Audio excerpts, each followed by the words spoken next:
Hi y'all, welcome back to Mom Mode Mondays. So today I want to talk about something a lot of us have walked through or are walking through, and that is pregnancy and childbirth in the middle of COVID-19. I gave birth to my second child, my son Elliot, 4 months, almost 4 months ago.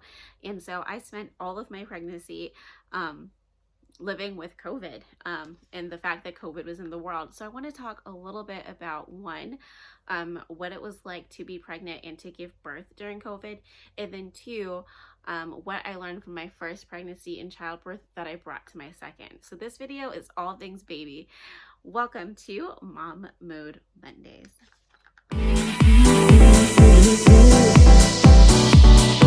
So the number one thing or the number one way COVID affected my pregnancy was the fact that my husband could not go to doctor's appointments with me. That meant that I went to that first doctor's appointment by myself and that last doctor's appointment by myself. And as far as ultrasounds, well, he got to see them when I came home. So that was a little disappointing. Luckily, this was our second baby, so I wasn't as devastated. For you mamas who are having your first, I feel for you. Hopefully your spouse is allowed to go. I know towards the end of my pregnancy, they started allowing spouses to go just to the ultrasound part, and then just for the actual exam, you had to go by yourself if you were at an OBGYN office in Maryland. And so that was like how my pregnancy was affected. But aside from that, everything else was pretty kosher.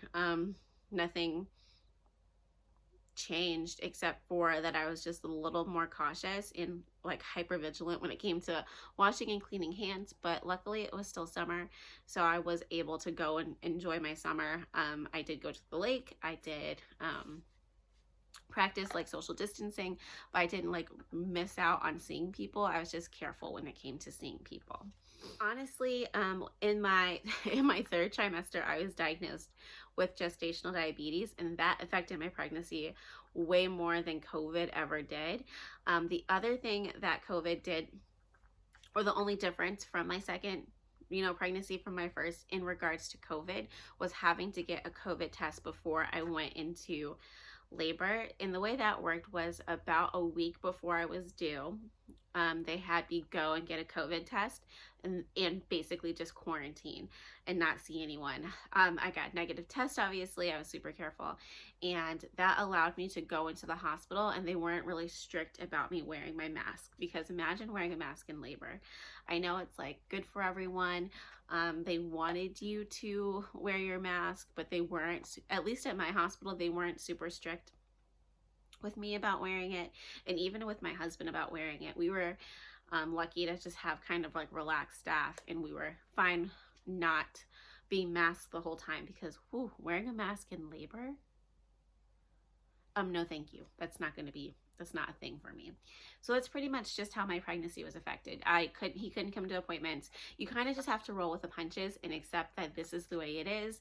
This is the way this pregnancy and this story is going to go. It's the middle of a pandemic. Like, not everyone goes through this, and some parts of it suck. Yeah, but hey, at least we have a happy, healthy baby. And that's pretty much it in terms of pregnancy. So when I was planning my childbirth experience, I decided to go to a hospital with my second as well.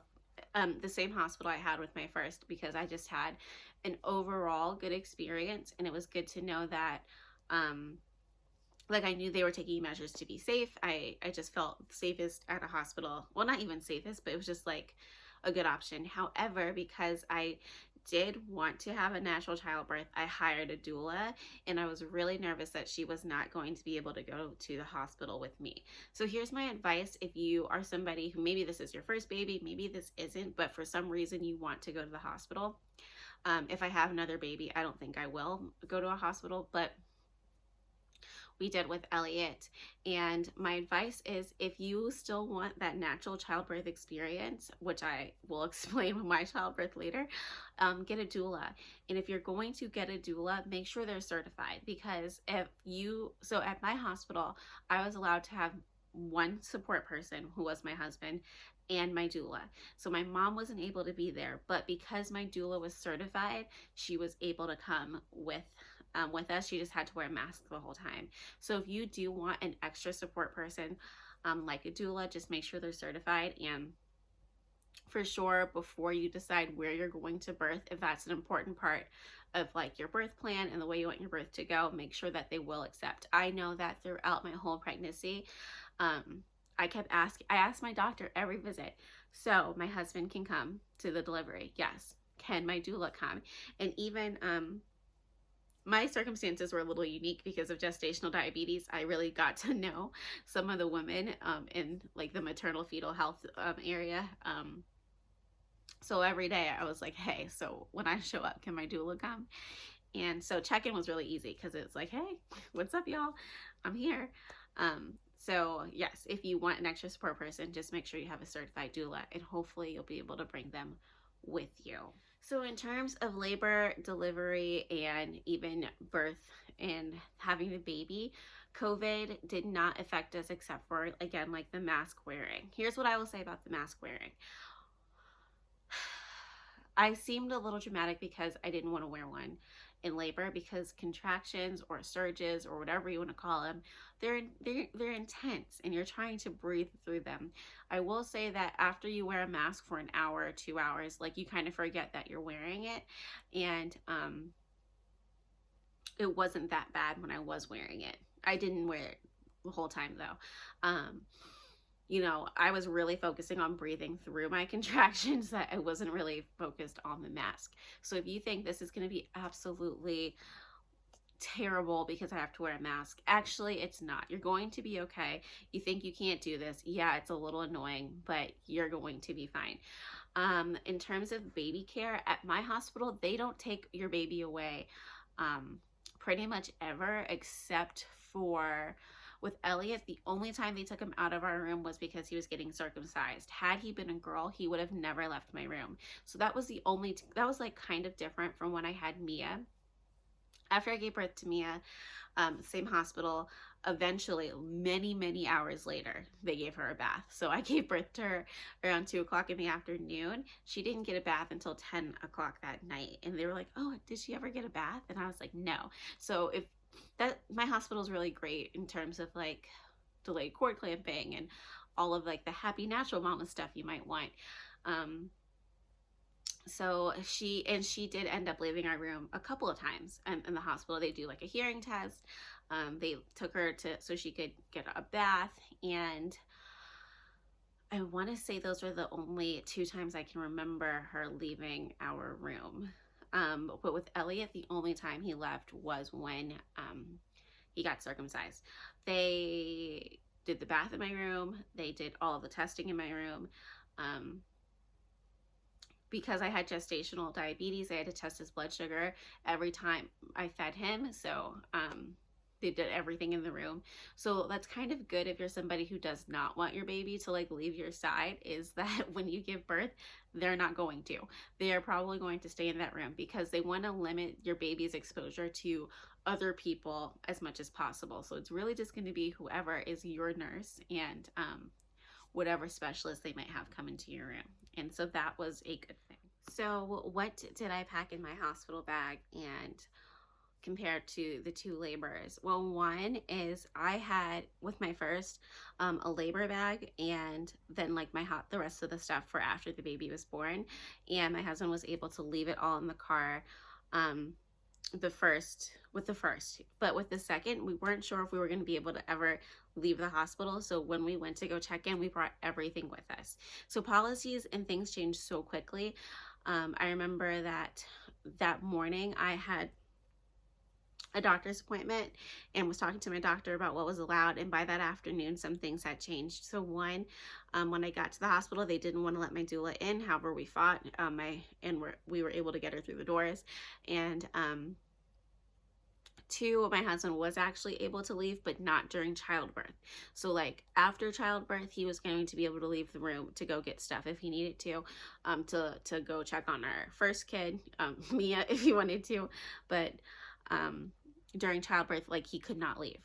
You could stay in like the birthing area, but you couldn't leave. So whatever you're going to want, make sure it's in that bag. If you don't like hospital food, you don't know what the cafeteria hours are going to be in general, you want to make sure that your partner has a sandwich or granola bars or a protein shake or something to get him through. And just because like there's a chance that he will not really be able to eat until after you give birth. My first labor was 37 hours. So if it was during COVID, he would be starving if we never packed anything. Because I had my first before COVID, I had her in 2018. Obviously he was able to leave and get food, and that birth was completely different than this one. Let me tell you, there were so many people at my first birth. There was just him and my doula at my second. So whatever you want, make sure it's in that bag. I did end up packing us blankets and pillows, and I threw those pillows away after we left the hospital. Hospital pillows are not comfortable. You're gonna want your own.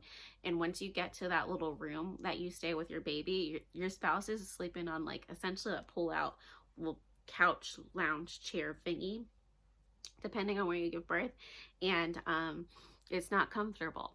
So make sure you pack pillows and lots of snacks. Now, my doula suggested that I bring cut up fruit, maybe, you know, those like go-go squeeze applesauces for me to keep myself fueled. Typically at a hospital, you're not allowed to eat during childbirth, which was one of the reasons why I didn't want to go to a hospital. But my doula was really good friends with the head nurse that was in charge on the night that I was giving birth to Elliot, and she let us do whatever she want. I was eating like, what are those, like honey grams? Is that what they're called? Like that really good cereal. I was eating those. I was sucking on applesauce. Like I was super hydrated. So the doctor was really cool too. So that was good for me. But typically you can't eat and you can't drink. So advice, no matter what, make sure you both eat like really good before you go to the hospital. And then make sure your partner has either like sandwiches, granola bar, protein shakes to get through, because with COVID, you might not be able to go in and out. And if you're stuck in the room starving, it's not really going to help you during labor. So yeah.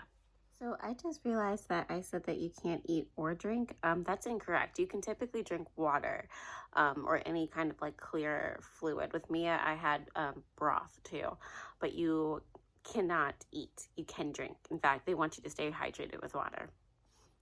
Now, you might be wondering, what do I do about the car seat? Honestly, I wouldn't even worry about it. Leave it in the car, and your husband or whoever is with you probably can run out and get it, because eventually you're going to have to leave, whether that baby is in the car seat or not. I mean, like whether the car seat's brought into the hospital with you or not. My husband was able to go pull the car around, grab the car seat, and then when we were getting discharged. But you can always ask. I asked at the beginning of the stairs. That's what I picture, is like the hallway when we first kind of rolled up to have our baby. So ultimately, just having my friends do the COVID test and then them seeing the baby worked out fine for us. Do what feels good. Well, this was a pretty general video about COVID and pregnancy. I'll have other videos that go into a lot more specifics with gestational diabetes, with exactly what did my childbirths look like and things like that. But that's it for this week on Mom Mode Mondays. Don't forget to subscribe, and I will see you guys next week. Take care. Ciao now. Okay, now what about visitors? Because we all know people meeting your baby, like your parents, your grandparents meeting your baby for the very first time, is super special and important. And it was really hard for us to figure out what to do. Now, if you're pregnant right now and you're going to have a summer baby, you could easily do a meetup outside where people are distanced and they can see the baby and be outside. I have a couple of friends who did that who gave birth to their babies during the summer. But I had Elliot at the end of October. And so what we did was we went to my mom's house after one of his doctor's appointments, and everyone wore like an N95 mask, and they didn't hold him or do anything because everyone was just being super cautious. That was when he was first born. Now he's almost 4 months old, and my grandparents, my parents have all held him. My grandparents always wear a mask. My parents don't, but that's because we're now like in the comfort bubble of, I know my parents have been safe, they've been careful, and they're not going places. So you really just have to trust your gut and, you know, trust God that he's got your baby, and do what makes you feel safe. Now, when it came to friends, I did ask them and kind of make them get a COVID test before coming over to hold and see the baby. Just having my friends do the COVID test and then them seeing the baby worked out fine for us. Do what feels good. Well, This was a pretty general video about COVID and pregnancy. I'll have other videos that go into a lot more specifics with gestational diabetes, with exactly what did my childbirths look like and things like that. But that's it for this week on Mom Mode Mondays. Don't forget to subscribe, and I will see you guys next week. Take care. Ciao now.